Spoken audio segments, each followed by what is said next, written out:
What's going on, everyone? So we have been covering set 5 decks and cards and games and all that stuff over the past couple of weeks, and we've been talking about spoilers for even longer than that. But I figured we'd take a day and return back to normalcy and review what's been going on in the meta. We had a massive dump of planetary qualifiers over this weekend. You can see here all of these results are from today and yesterday. A lot of them are planetary qualifiers over that 50-person mark, and the results are incredible. I mean, if you just take a brief overview of these leaders, we've got Sabine, Thrawn 4, we've got Anakin, Palpatine, Admiral Ackbar, which we're going to be talking about more today, Cad Bane, Poe Dameron, Piet, Han 2, which has been really impressive this weekend, Rey, more Hans, more Palps, more Piets, Bosks, Vader, Kira, Han. I mean,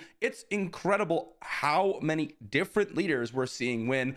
Certainly, post Jango Fett meta has changed drastically. And today we get to dive in and actually take an overview now that we've had a few weeks of distance between the suspension and the data. So this site, the Star Wars Limited Competitive Hub, guys, absolutely amazing, has compiled all of that data so we can actually look at what the meta looks like post suspension. A big thank you to my patrons over on Patreon, and also I have a TCG player link in the description down below, guys, if you're interested in picking up your Darth Revans like I am. But let's first dive into the actual meta breakdown. And I was scrolling through this earlier.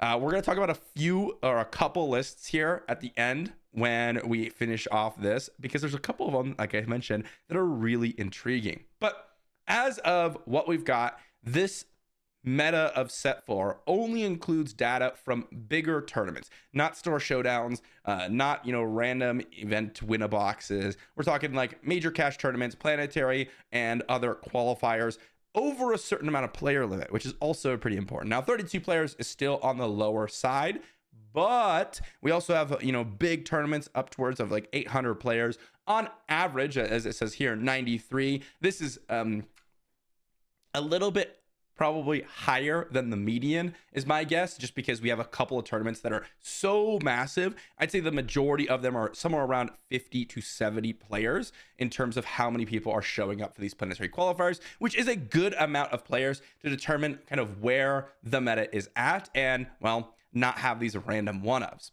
And if you look here, it's been pretty surprising in terms of what actually has won. What I first want to start off actually is scrolling all the way down here and locating this. There has been a massive shift towards command.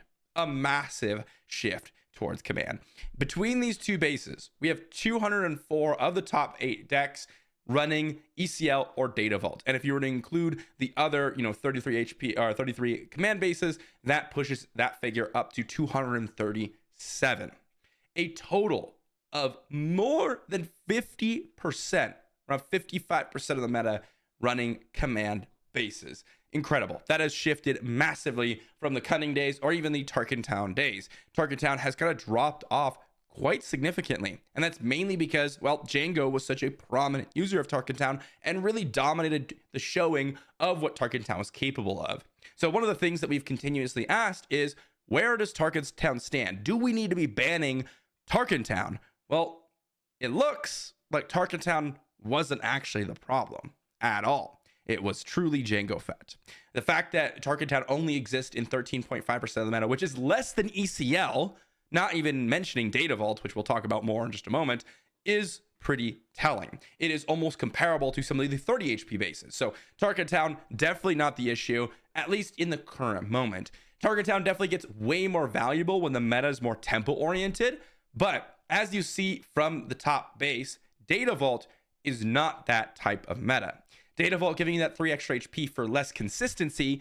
What we're seeing is a lot of these mid-range decks actually dominate the meta. And that's what FFG wanted. If you guys remember, way back, a couple months ago, and after the banning of Boba Fett, actually, even more months before that, we had FFG posts about what they want the meta to be.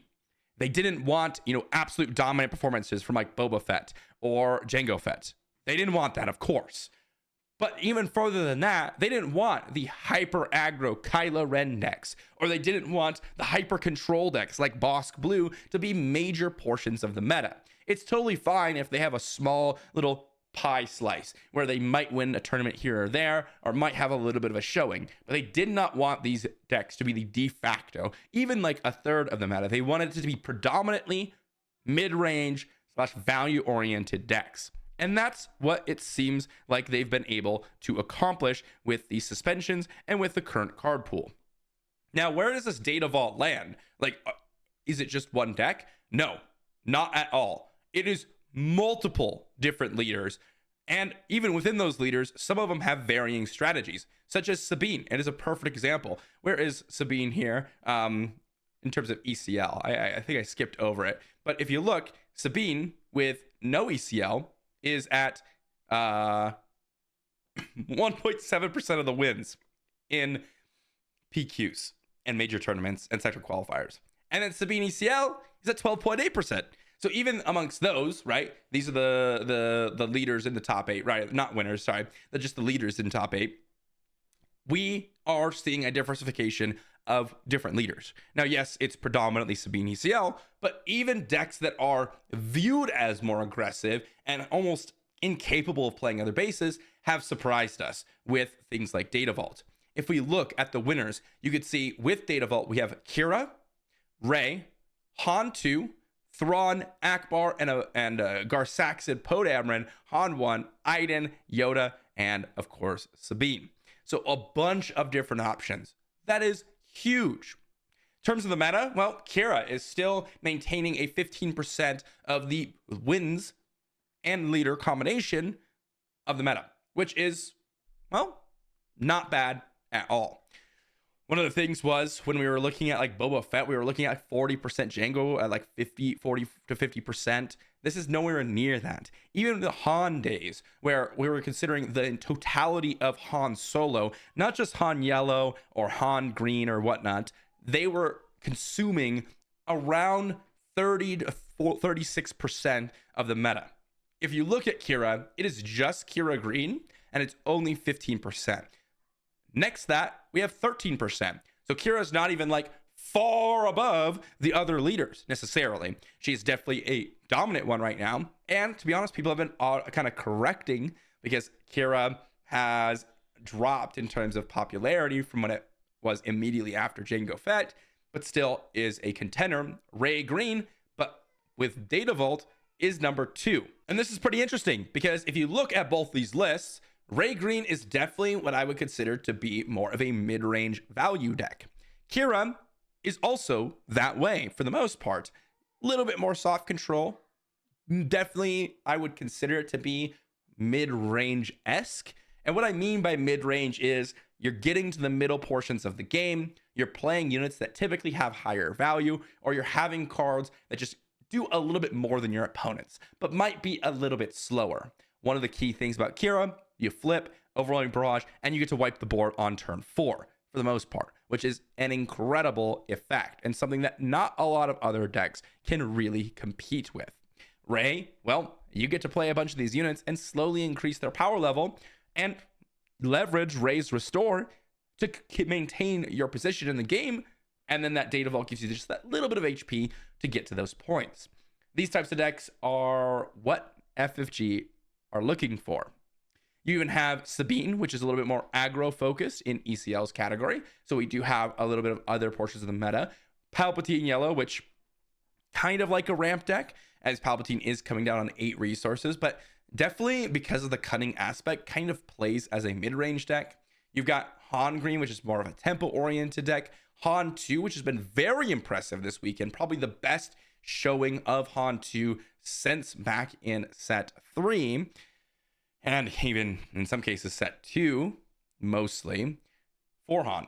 And it's mainly Data Vaults and Han ECL, which we'll be talking about more in this video.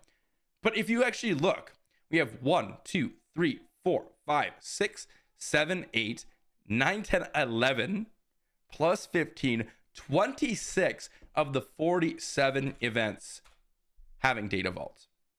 Okay, that is a lot. So if we were to do the math on that, that comes out to 55.3% of the winners running data vaults. That's pretty incredible. And that's something that comes in play in terms of a question. Are these higher HP bases with a downside, certainly, but a minimal downside, actually too strong? We talked about Tarkin Town. We've talked about ECL in the past.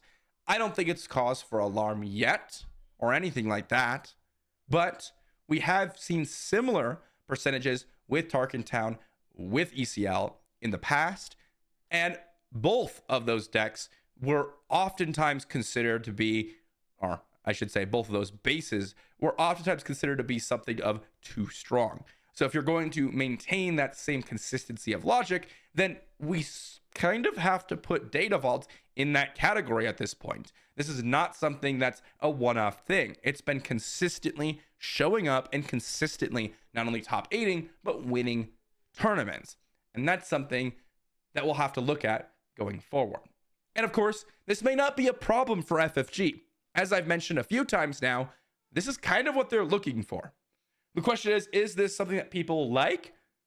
I've had a lot of fun so far. The games have been more interactive. It's been more, longer paced. You get to spend more time in your games, which is a little bit fun. And you don't have to fight Django, which is kind of obnoxious. Tarkin Town has been pretty an obnoxious base. Data Vault is a pretty fair base, all things considered. Just getting a little extra HP for having 10 extra cards in your deck, like that's pretty reasonable. There's nothing too crazy going on there. And yet just that little bit of HP is incredibly effective. In terms of overall showings in the top 8, Sabine is at number 1, following up with Kira and then Han and then Quinlan. Quinlan still in the top 5, one of the decks that was on the lookout, but Sabine top 8ing most likely because of how easy Sabine is to pick up, and more likely how many people already had Sabine and it was pretty much a known entity. In terms of, top 10 leaders in the tournament's results, we've got Sabine, Kira, Han 1, Quinlan, which I just mentioned, Anakin at number 5, Han 2 at number 6, Vader 4 at number 7, Cad Bane at number 8, Rey at number 9, and Palpatine at number 10. It's really interesting seeing these numbers because I did not expect Vader to perform this well, but he has been. And it's something that a lot of people have been tuned into, especially with Vader Yellow in particular. And overall, what this means to me is that the meta is incredibly diverse. There's no big drop off between the number 1 and number 2. Even between the top 3 and the rest, there isn't a big drop off. You could see up until the top 10, we have Palpatine at 3.6%, but most of them are 5% or more of the meta. This is an extremely diverse meta and something that I think has established the goals of many players. In terms of what the health of the game looks like right now, it is incredibly good, which is amazing to see. That's kind of what we arrive as the conclusion in terms of where the meta is at right now. But I did want to mention and talk about 2 lists in particular coming out of this weekend that I thought was worth diving into a little bit more. The first list has to be Ackbar Data Vaults. This is pretty interesting to look at. Only time I played Ackbar, really. I played a little bit Ackbar Green for sure, back when Ackbar was first released. But since then, the only deck that I a little bit put in more reps towards was Ackbar Yellow, as you all saw from my video. This Ackbar Green list kind of just tries to leverage all of those units that you're generating in various different situations. For example, the Resistance, oh my gosh, what is this guy called? It's the Resistance Blue Squadron, that's right. The Resistance Blue Squadron, being able to pick off space units with a bunch of the X-Wings that you're generating from exhausting your own units. We have things like Coruscant Guard, Padme, which, get value from Coordinate alongside Plo Koon. We've got things like Grogu, which are there just to stall out the game. Favorable Delegate, which, you can go ahead and draw some cards and probably won't die because you're going to be exhausting it. We've got things like Anakin and Chewbacca to pilot onto some space units like those X-Wings. And then we've got things like Sanctioner Shuttle to get some capture going, Ewing reinforcements to generate a bunch of units, timing reinforcements to generate a bunch of units, choose sides to swap your X-Wings for their better units, and all sorts of other things. The basic premise of this deck is you're kind of playing these somewhat subpar units that you're normally not interested in playing, but that you can just kind of generate more and more units. You can use Ackbar's action on your opponent's units, but from what I've seen, it's mainly on your own units. And then you get to play things like Wedge to pump up all your space units and then kind of close out the game a little bit later on. I've seen a couple different variants of this. Most recently, I was actually streaming in my Patreon, and we were coming up against some Akbars and or an Ackbar player. And what they were running was a very similar list to this in essence, but also with Clone Combat Squadron. And you would drop Clone Combat Squadron with all the X-Wings, pumping up the Clone Combat Squadron, and then you would just go to town and try to win just with that. This deck definitely does some major work up against the mid-range style, right? Because it's a slower, grindier deck. And that's something that allowed Ackbar to even show up in the first place. Back in the meta of Jangos and, Cad Banes everywhere, or Hyper Aggro List, or Double Yellow Han, this deck was impossible to play. You couldn't play these like random value oriented units and start scaling your empire bigger and bigger, because Django would end your game or just kill off your units by nature of playing their units with like P38 into IG-2000 knocking out X-Wing tokens, or Tarkin Town and knocking out a unit, or Ruthless Raider knocking out a unit, or Devastator, or whatever it was. And then on top of that, the aggro decks or Han Yellow or the tempo decks, too much disruption to where you couldn't actually get your game plan oriented, and you couldn't even deploy Ackbar because your resources were getting stolen by DJ. All of those things really pushed Ackbar out, but this is a perfect example of a list that honestly had zero hope during the Django era, but then post-ban with this introduction of the mid-range format has done some really interesting and fun things. This has been really, really cool to see. And again, directly entered into the meta because of the suspension. That's not on the only list. I wanted to also talk about the Han 2s, which have also become significantly more prevalent post Tarkin Town becoming less and less of a consideration. This is a very typical Han green value oriented list. And one of the key cards in this deck, guys, Cham Syndulla. You could play this guy, and it is a 3 resource 5/2 that immediately gives you a resource. It is a significantly better Super Laser Technician. Significantly better Super Laser Technician. It is an incredible card. An incredible card in Han 2. So absolutely love seeing that. Outside of that, we are ramping a little bit because of that, but we're not necessarily ramping. Like, we're not trying to get to big units necessarily. We're just playing value units across the curve. Things like Poe Dameron coming down, and it's a 3 resource, 4/5 space unit, right? Or a 2/2 and a 3/1. You get things like K2SO for early, Heavy for earlier. You got your Battlefield Marines and Cassians and things like that in the early game. Of course, you have things like Wrecker, Crate Dragon, Poe Dameron. You're just playing good things across the curve. That is the goal. And that's nothing new. It's really nothing new. This was what Han 2 was trying to do. And really across multiple different aspects. This is the command variant. And with command, you do get some amazing options, as I mentioned, in the new set, such as Poe Dameron. You also get Radis and Blue Leader, which are both really, really nice. And then you also get, just in general, good command cards. But we saw this before with like Han Blue, right? Han 2 Blue, with playing Lukes and, Rays and Kanans and all these things earlier on the curve, Chewbacca's or whatever you were playing, right? Just playing more valuable things a turn earlier than your opponent is good. And we've spoke about this a lot. It's one of the reasons why I think Han 2 is always going to be a consideration for one of the best leaders in the game when it's in the meta or in the sets, in the rotation right now. because he just has so many options. And this deck is a perfect example of that. In the mid-range meta, once again, this deck is going to really, really shine.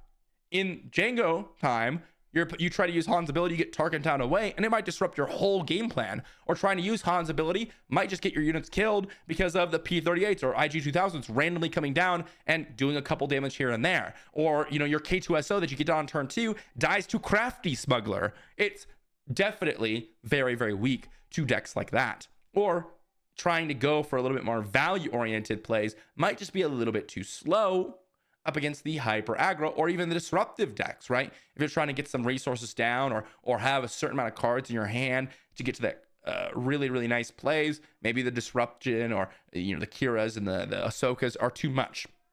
But in the meta where we're seeing Kiras and Rays, Han is an absolute beast.